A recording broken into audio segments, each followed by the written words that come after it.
আমাকে ধরতে দিবি না? ছাড়ো, আমি ছেড়ে দিলে যদি চলে যায় তখন তুমি টেনে ধরবা? তাই হয়েছে? এবার খেলা করা হয়েছে? হ্যাঁ, মাঠে চলে যাবে? তুমি কি করবে? মুরগিটা দিয়ে কি করবা তুমি? হ্যাঁ, কি করবা তুমি বলো? খেলা করবা? অনিশ, মুরগি কে খাবে? তুমি একা খাবা না আমাদের সবাইকে দিবা?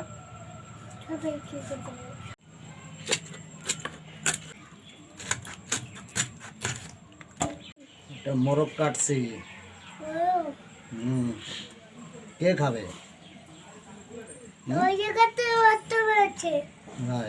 কে খাবে? অনিশ খাবে, তাই তো? তাই রান্না করে খাবা? তুমি তো সব কিছুই খাবা, তাহলে আমরা কি খাবো? এখানে কিছু সবজি নিয়েছি, এবার সবজিগুলো কেটে নেব। আর এখানে টমেটো আর ধনেপাতা নিয়েছি, এইগুলো ভালো করে ধুয়ে নিয়েছি, এবার কেটে নেব।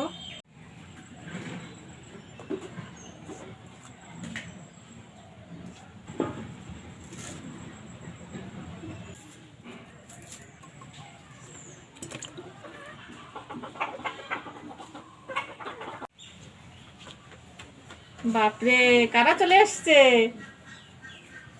কে খাবে মাংস? অর্পি খাবে না? তুই খাবি না? খাবো। তুই একা খাবি?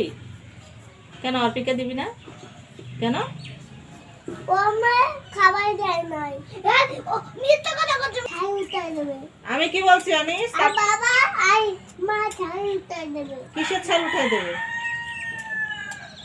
হ্যাঁ, পিঠের ছাই। পিঠের ছাল তুলে দেবে? কার? অর্পি। কেন? ও আমার খাবার দেয় না। খাবার দেয় না? আমি দিছি। তাই? মিথ্যা কথা করছে। কেন মিথ্যে কথা বলছিস কেন? তোকে আমি মাংস দেবো না। দেখ, অনিশকে আমি মাংসই দেবো না খেতে। তোকে মাংস খেতে দেবো না আমি, অর্পিকে সব দেবো। তুই শুধু দুষ্টুমি করিস। অনিশ, কি করছিস? পিয়া ছুটাচ্ছি। এবার ধনে নিয়েছি, ধনেগুলো বেটে নেব। এবার কটা জিরে দেব এই ধনের ভিতরেই।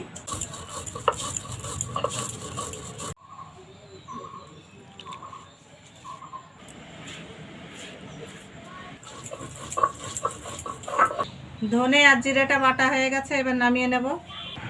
এখানে কিছু আদা নিয়েছি, এবার আদাগুলো বেটে নেব।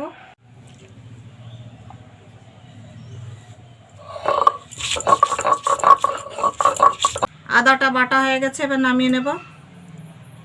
এবার কাজু বাদাম বেটে নেব।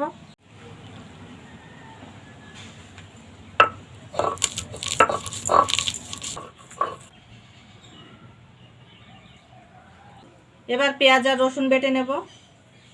পেঁয়াজ আর রসুন বাটা হয়ে গেছে, এবার নামিয়ে নেব।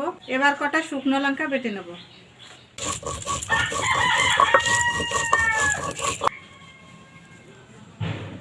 সমস্ত সবজিগুলো কেটে আর মশলাগুলো বেটে সমস্ত কিছু রেডি করে নিয়েছি।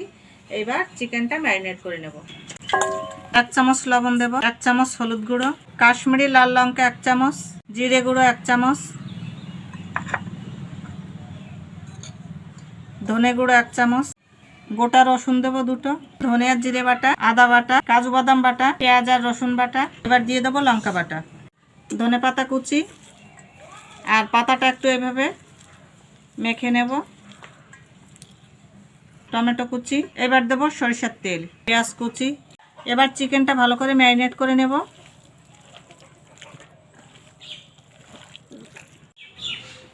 চিকেনটা ভালো করে ম্যারিনেট করে নেব। এবার 1 ঘন্টার জন্য ঢাকা দেব। এত পাকা পাকা কথা বলতে পারে অনিশ, কি বলবো আপনাদের। আপনারা যদি সামনে থাকেন তাহলে বুঝতে পারবেন যে কতটা পাকা। 1 ঘন্টা হয়ে গেছে, এবার ঢাকনাটা তুলে নেব। এখন আমি আগুনটা ধরিয়ে নেব। আগুন? হ্যাঁ, আগুন।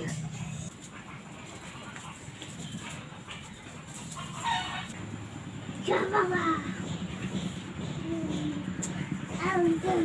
কড়াইটা গরম হয়ে গেছে, এবার তেলটা দিয়ে দেব, সামান্য একটু লবণ দেব,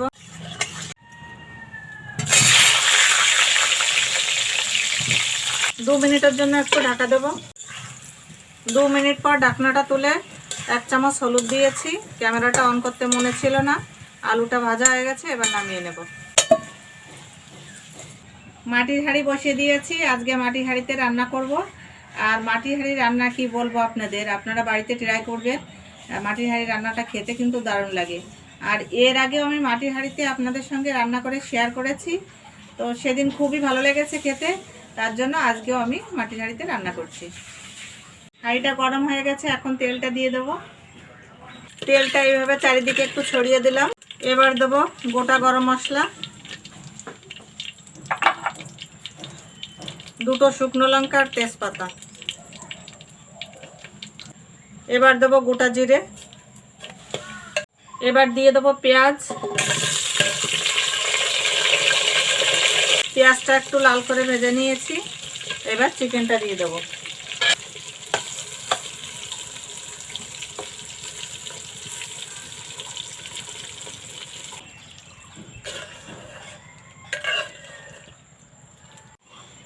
চিকেনটা কষানোর সময় খুব সাবধানে কষাবেন, কারণ যেহেতু মাটির হাঁড়ি। আর এখন আমি চিকেনটা 10 মিনিটের জন্য ঢাকা দেবো, খুব অল্প আছে ঢাকা দিয়ে রান্নাটা করব। 10 মিনিট হয়ে গেছে, এবার ঢাকনাটা তুলে দেব।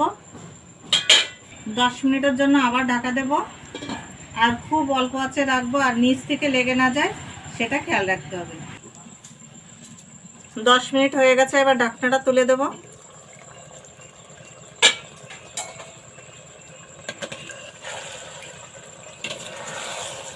এবার 5 মিনিটের জন্য ঢাকা দেব। 5 মিনিট হয়ে গেছে, এবার ঢাকনাটা তুলে দেব। আপনারা তো রান্নাটা দেখছেন, আজকে দেশি মুরগির রান্নাটা সম্পূর্ণ আলাদাভাবে করছি। তো আপনাদের যদি এই রেসিপিটি ভালো লাগে তাহলে অবশ্যই একটা লাইক করবেন, শেয়ার করবেন এবং কমেন্ট করবেন। আর যারা এখনও পর্যন্ত আমার চ্যানেলটি সাবস্ক্রাইব করেননি তারা অবশ্যই সাবস্ক্রাইব করে পাশে থাকা বেল আইকনটি প্রেস করবেন। আর আমার সঙ্গে থাকবেন, আপনাদের সাপোর্টে আমি এগিয়ে যেতে পারবো।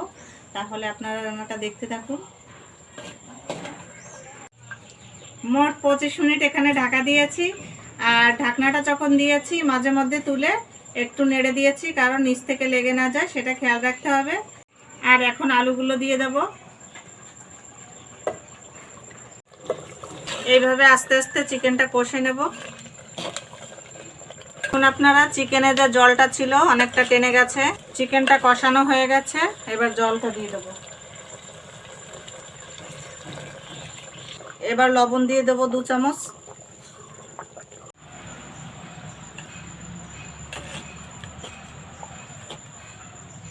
লবণটা দেওয়ার পর একটু নাড়া দেব।